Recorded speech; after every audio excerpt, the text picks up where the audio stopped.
일반 항암제보다 몇 배요? 만 배! 만 배! 만 배입니다, 만 배. 네. 근데 중요한 거는 이 그라비올라 차를 어떻게 만드시나요? 다른 거 일체 안 들어갑니다. 이게 순수하게 그라비올라 잎하고 줄기를 말려야 약성이 좀 뛰어나다고 그래가지고 말려가지고 그냥 끓는 물에 끓이기만 하면 돼요. 이제 물이 팔팔 끓기 시작하면 그때 집어넣어가지고 그리고 제일 약한 불에 1시간 정도를 끓이는 것 같습니다, 저희 집사람이.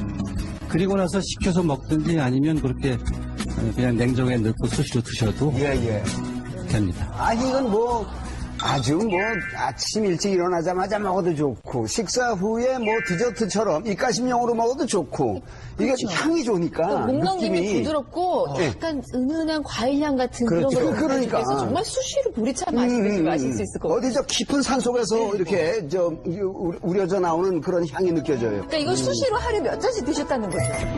제가 그거를 2리터를 주로 이제 끓이는데요. 네. 한 1.5리터에서 1.3리터가 나오더라고요. 1시간 정도 끓이니까.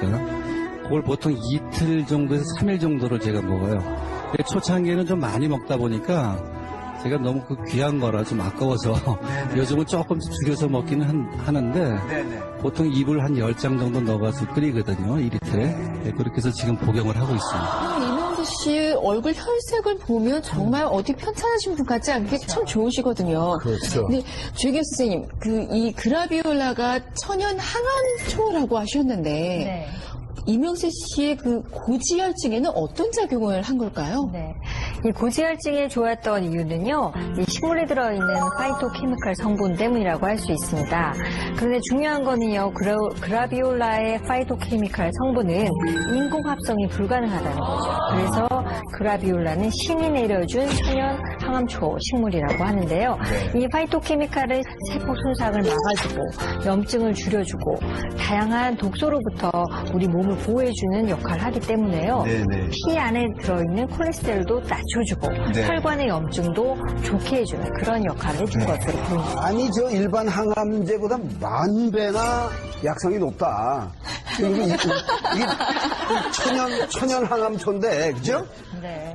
그냥 끓이기도 쉽고, 그냥 늘 이게 상복하기에도 전혀 부담이 없는, 이게 되게 핵심 성분이 뭡니까? 네, 이 항암에 특히 효과가 있는 이 성분은요, 그라비올라 중에서 아세토게닌이라는 성분인데요. 이 우리나라의 카톨릭의과대학 연구 결과를 보면 이 그라비올라에서 추출한 물질을 손상된 암세포만을 실험한 결과에 의하면요, 이 추출 물질이 암세포만을 선택적으로 참여시켰다는 거죠. 그래서 그 실험 연구 결과를 보면 우리가 실제로 항암요법에 쓰인 아드리아마이신이라는 약품이 있어요.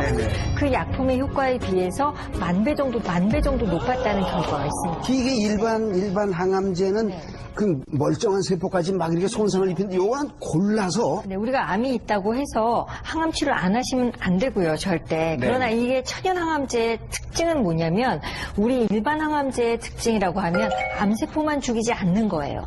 주변에 있는 살아있는 세포까지 다 죽이니까 굉장히 구역구토가 많이 나고 머리가 빠지고요, 체중이 줄고 밥맛이 떨어지고 이런 부작용이 없는 그런 장점이 있죠.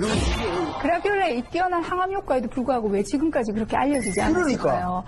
여기에 숨겨진 비화가 있습니다. 실제 미국의 한 제약회사에서는 1970년대 그라비올라의 항암 효과에 대해서 집중을 하게 되었고 연구를 하게 됐어요. 그래서 여러 가지 실험을 통해서 이 그라비올라가 굉장히 항암 효과가 뛰어나다는 걸 밝혀냈어요.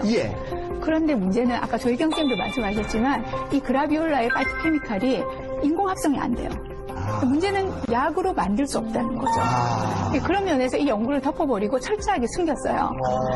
그 과정에서 이제 연구에 참여했던 과학자가 양심 선언을 하게 되고 그러면서 세상에 이 뛰어난 항암 효과가 밝혀지게 됩니다. 아까부터 찜찜한 게 이렇게 좋은 거를 어느 제약회사에서든지 만들어서 이거 제품으로 내놨으면 이거 정말로 떼돈 버는 건데 이거가 왜 여태까지 이렇게 그냥 가려져 있었을까? 그런데 지금 이계희 선생님 말씀하신 거기에 정답이 있었네요. 최근에 이제 문제가 되는 게 뭐냐면은 가장 좋은 치료 중에 하나가 결국은 항암제인데 항암제가 우리가 쓰다 보면은 내성이 생기게 됩니다. 그 내성에 생기는 여러 가지 기전 중에 하나가 뭐냐면은 항암제가 들어왔는데 암세포는 이걸 밖으로 배출시키는 펌프가 있어요. 그걸로 인해 들어왔는데 또 나가게 돼서 결국 나중 되면 내성이 생기는데 이 그 아세틸겐이라는 성분 자체가 또 이 그 펌프를 차단해버려요. 그래서 항암제가 들어온 거를 나가는 거를 막아준다는 거죠. 그래서 이게 천연 항암제로서 각광을 받는 것 중에 하나입니다.